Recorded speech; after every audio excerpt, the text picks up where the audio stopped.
Yung isa, garden lang siya. So, garden lang siya. Tapos kasama na yung pinaka-irrigation niya. Tapos may net na siyang kasama. Sa kanya sobrang init. Then yung isa, is ano lang siya, yung taniman, parang nursery. Nursery dito, plant nursery. Ito ang maganda. Alright, students, pasukin natin yung grand area where the carabao can fly. Ayan. Ayan. Ang laki-laki ng kulambo. Siguro naman pag dito tayo matutulog ay hindi na tayo papasukin ng lamok. Ayan. Tuloy po tayo sa Redondo Agricultural Farm. Ang ating foreigner, si Police Support. Ayan. Police Support. Okay, hindi po tayo papasukin ng lamok mga kabarangay dahil ang laki po ng kulambo ng farm na ito. Ang unang magiging tanim namin dito sa nursery, yung yung mag-grow kami nung yung aswete. At saka yung yung blue ternate. So, nag-ready po kami nito. So, dito na kami magsisiding ng mga tanim. Palalakihin namin siya siguro 2 weeks to 3 weeks, then bago itanim sa field. Ready na yun, sir, pag So, Wala pa. ito pag yung sobrang Lutar na. para sa hindi pa kailangan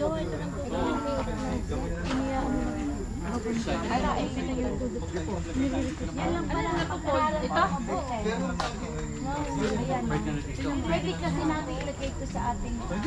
Yan yung parang hindi ba siya nalino. Ikaw. Nainitan ka. Kasi at ito ano yun? Tapos ma'am ito, nung ito ay in-award, sementado lahat ito yung plano nila. Sabi ko bakit sementado lahat? Pwede bang bawasan mo siya ng gagawin kung daan, ilipat mo sa kabila? Para pag hindi ako napuputikan sa kabila, pag ako nandito ng camera, kaya naglagay siya ng semento sa kabila.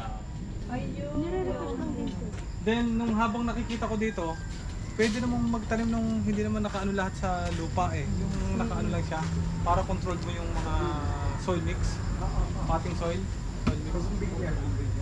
So, yan. So, meron siyang ganito, then binigyan din ako ng sa kabilang side, yung pinaka, Burmy house. Burmy house na walang Burmy. wala akong Burmese. Kayak pala. Ito yung, sino bang, sino yan ba? African na yun. Ito yung Ginawa natin. neem oil, yung neem tree. Neem tree. Meron po So, sa amin yan. Napakalaki. pinutol-putol na kinuha ko, tapos pinasusuli ko lang dito. Marami po sa amin yan. Napakalaki po. Yan, kasi pag kailangan may... Engineer, kahit pala magpagulong-gulong ka dito magdamag, walang lamok. Ito na yun naman. Walang lamok, no? Iniisip ko dito, Paano yan? tatanggalin ko yung ibang mga... Ito mga to. Tapos pwede ako dito maglagay ng tent. Dito muna, Oo nga. lang. Yung mga katawa ng mga bata, Correct. dito magtetent lang sila dito. Correct. Mama, picture. Yan.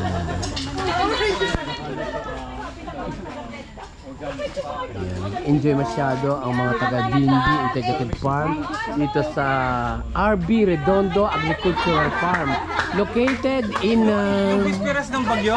Yung bisperas ng bagyo, yung uwan. Nagpunta ako dito ng gabi. Nagpicture lang ako. Sabi ko, para may souvenir ako bago mag-iba. Oo. Eh, hindi nag-iba. Eh, di masaya ako. bakit di mo engineer imbitahin yung mga gusto mag-farm tour? Hindi, yun na yung ayusin ko muna ito. Ah, okay. Yusin muna. Then saka mo sa So, nagre-review na ako. May sibling na ako dito. Alin? Ito ay galing gobyerno. Ayan. Aba! Ma'am, tingnan nyo to, ma'am. Ang nakikita ko kasi, kalimitan sa mga nagtatanim, ang kulang ay yung preparation. Okay. Sino ba Okay. sino ba ang nakaano diyan? Kulang ata ng Dilagyan ng fungicide, dilagyan. Yung mga organic. Tapos, another lagay pa uli bago itanim. Kasi para paglagay, pag sibol ng seeds, taniman mo. protektado na agad siya sa lupa. Yung colon na ng mga dito, yung mga good bacteria na andito na, dumami na siya. Yung good bacteria po. Bacteria. Di ba may nagagawa kami doon na yung IMO? Yung IMO is galing sa mga yung yung mga amag na pinasibol mo dun sa gilid ng kawayan. Good bacteria po kasi yun. Local na bacteria po dito sa lugar. So pag nililipat mo lang, padadamihan mo lang siya. Pag madami na siya, siya na yung bahalang pumatay ng mga harmful na Yun. microorganism. Yun. Very well said, Mr. Redondo. Engineer Redondo. Maganda yung nagiging talakayan natin dito mga kabarangay. Dahil ang dami natin natututunan about farming. At tayo mga magsasaka ay binibigyang importansya sa vlog na ito upang matuto tayo ng mga pangkabuhayan showcase na makapag-survive ng ating buhay in the near future, whatever happens in the world. Di ba, Nimpa? Yes! Oh. Huwag tayo. Ayan, at kasama din natin si Chapos Ngat na panay ang picture. Oh! Ayaw! Of course! Kakakain mo yun ang pansin! Ayan, ang gaganda rin ng mga kalamansi. Ayan. At marami siyang mga tawag dito. What do we call this? Tanglad. Ano yan? Blue ternate na ginagawang tsaa. Yan. Ito. Ayan, ang tawag dyan ay flower tea. Flower tea. Flower tea. Flavor to. Ayan. Color flavor. Hindi, food color. Food color. Ayan. Ginagawang food color. Ay, yan yung yung gagawing ni Engineer Redondo. Pararamihin niya yung food color na manggagaling sa mga bulaklak ng halaman which is natural food color at walang chemical.